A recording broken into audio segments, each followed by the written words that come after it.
çok meşal.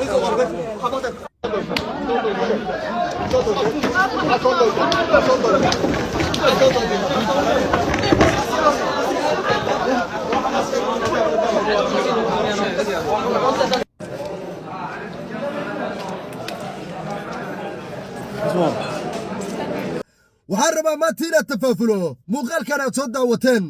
saakay ilaa xalay baraha bulshada meeshii aan ka galaba muuqaalkan ayaa iga soo horbaxayay madaa daawo karee laba eray baan ka leeya wixii iga aadan kaamirada anaa hor fadhiya qaybta komandigana adaa taleefonka gacanta ku haya iyo kumbuyuutar waxaad iga daawanaysidba gacmahaada waa shaqeeyaan maskaxdaada ayaynu u baahannahay waxa ka soo maaxda qaybta hoose komantiga noogu soo qor inta badan markaan ciwaan ama wax soo qaadanayno bulshada kommentigeeda kulligood waa wada akhrinaa qofa uu idhaafo kommentigiisu male waa dad wada wanaagsan reer laba baar miidiya oo qalbi nadiifa leh caqliga iyo komediyada ay soo qoraan falcelinta haddii dalkan soomaaliya lagu maamuli lahay waa dad kulligood wax ku oola oo wada caqli badan qaybta hoosoo kommentiga marka noogu soo qor haddaynu wax daba marno ama haddaynu wax qaladno adiga fikraddaada adaa taleefonka gacanta ku haya kaamiradan anaa ku hor fadhiya awal weli waxaan rabaa guddoomiyaha gobolka banaadir ayaa xeebta liidahamiin hore tegay isagoo ciidan wata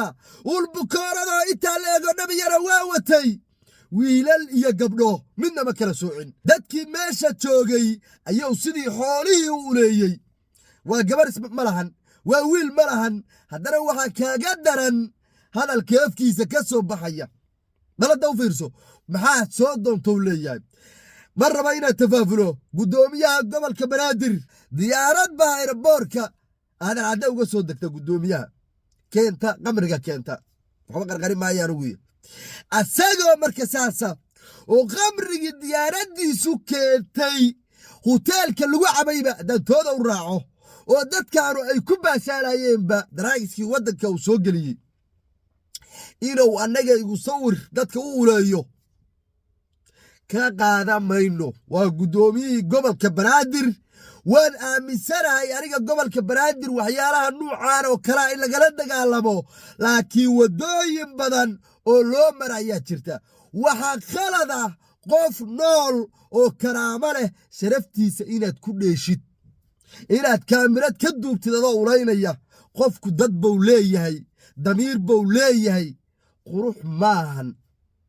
qof nool waa ulaynayaa kaamiradiga duuba adduunka ma shaqayso qofkii qaymihiisii iyo sharaftiisii baad ku dheeraysaa si badan oo waxaa jirta wax lagu edbiyo si badan oo waxaa jirta wixii qaldan lagu toosiyo laakiin quruxdu sidaa ma ahan qofkaan magaalada muqdisho berri sawg u marayaa karaamadiisii baad ku dheeshay xilkii dowladda iyo guddoomiyennimadii aad gobolka banaadir u eeday awgeed baad ku ulaysay anigoo aaminsanba qof bili'aadana in la uleeyo inay khalad tahay haddaad kaamirada dansanaheed xiitaa waxbay ahaan lahayd laakiin berihii bulshadaad soo dhigtay gabaraad ulaynaysaa wejigeediiyaa muuqda wiil baad ulaynaysaa wejigiisiiyaa muuqda weliba nin kula eg ikaa kugu facaa bideerta leh markaad ulaynaysid muxuu dareemi karaa qalbigiisuay kula tahay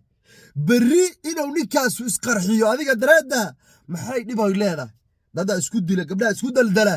inta muuqaaladad ka duubaan waa sidii oo kale qofkaanu meel sharaf lama joogin inaad muuqaal ka duubto baraha bulshada aad soo gelisaa allayleh qodhay iyo xaraday iyo iilkay dhaqan guddoomiye maahan maantay intaas aad muuqaalka ka duubtay wallaahi xilka dowladnimaday kugu cusaynayaan maahane hadday awaad leeyihiin maantay wiisku ka qarxi lahayeen war siyaasaddu sidaa maahan war xilka dowladda ee dadka shacabka lagu dhibaataynaya hala daayo dowladdii dowladdan ka horraysay ee maxamed cabdulaahi farmaajo wallaahi waxaan inaysan ka suurtoobin guddoomiyihii gobolka banaadir ee adiga kaa horreeyey wallaahi sidaan kama suurtoobin oo bilaahi oo tallah waa dhaartee shacabka inay dowladdu soo jiidato ayaa loo baahan yahay shacabka dowladdu inay halkaa qabato وشعبكو أي حراق نقوة دهان أي إذن معاردان لو ما باهنا شعبكو ولا سوتشيتا كيس قردران أي عقاب له عقاب قروح بنان بالمريا سيدان شرف ماهن qofkan waad ulaysay kadib xabsi baad geysay hadaa rabto 5 sano ku xukuntay labada dhanba wad ka dishay inaad marka gudoomiyay gobolka Banaadir aad qamrigaad magaalada Muqdisho ka soo galaysay hoteelada u qaybisid dadka abara aad ulaysid aqal shaqaynaya maahan adigu marka hore iska soo xir budgetkan ku xiran waa hadal runa oo aan u laabasho lahayn hadalkaas waxaan ugu dambayti leeyahay war awoodda dawladda oo dadka lagu dhibaataynayo hala joojiyo war shacabku dawlad wanaagsan bay u baahan yihiin waxay u baahan yihiin shacabku dawlad anshax leh bay u baahan yihiin ixtiraam leh dawladda muuqaal duubaysa iyadoo dadka ulaynaysa ulinta u soo qaadato waxa laga yaabaa gabadha aad dilaysid ama wiilka aad ulaynaysid weligood waaridkood inaysa ul ku dhufan balada u fiirso waaridkii dhala weligood inaysa ulayna laga yaabaa inuu meel anshax xumaa joogayo anigu ma diidani in la ciqaabana ma diidani laakiin waxaan diidanahay qofka sharaftiisa lagu dheelayo muuqaalka laga duubayo sidii cunug yar iyadoo la ulaynayo laakiin ciqaabta nuucan oo kala muuqaalka la iska duubayan ka soo horjeeda war awoodda dawladda dadka yaa lagu dhibaateen mar labaad iyo mar saddexaad dawladdu waa inay shacabkeeda soo jiidato shacabku waa inay ku wada taageeraan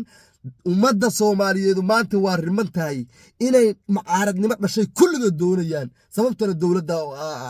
ku shuqul leh aad baad maatantiin muuqaalka dog soo gaaro inaan ku xasuusiyo sharaf ma ahan inaad share garaysid ama aad la garaysid sheerta ka sharqamiga waa sidoo nina oga dhigi jiray reelaba bar media hadlaya dadkiina qurquruxda badan ee wada wajiga wanaagsan ee wada aqliga wanaagsan ee maskaxdooda isku soo shaqayso oo ay isku aqliga hadlayda muuqaalka share gareeya sheerta taabta gaarsiiya dadka kale ee Soomaaliyeed si aynu u helno asxaab aad u tiro badan aad baad maatantiin Soomaalinimada ha waarto